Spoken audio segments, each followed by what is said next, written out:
নমস্কার বন্ধুরা, দিনটা হচ্ছে বুধবার আর আমরাও সকাল সকাল রেডি হয়ে বেরিয়ে পড়েছি আমার আদি শ্বশুরবাড়ির উদ্দেশ্যে। আর শুধু আমরা একা নই, আমাদের সাথে বক্সি মাম্মাকেও নিয়ে নিয়েছি। ওরাও দেখুন সব নিজেদের জায়গা নিয়ে বসে আছে। আসলে শ্বশুরবাড়ির আত্মীয় স্বজন আর শাশুড়ি মায়ের আত্মীয় স্বজন সবই এক জায়গাতে, আর তাই এতটা খুশি হয়ে যাই। তখন ঠিক মনে হয় দিল গার্ডেন গার্ডেন হো গয়া। তারপর মাত্র 1 ঘন্টার মধ্যে আমরা পৌঁছে যাই আমাদের প্রথম গন্তব্যস্থল দিম্মা শাশুড়ির বাড়ি।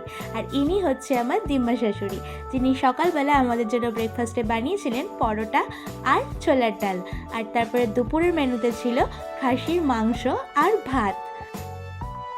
দুপুরের খাওয়া দাওয়া শেষ হতে না হতেই দেখলাম বাইরে বেশ ঝমঝমিয়ে বৃষ্টি নেমেছে। আর ব্যাস, আমিও দাঁড়িয়ে পড়লাম বৃষ্টি দেখতে। আজকের মতো এইটুকুই, ধন্যবাদ।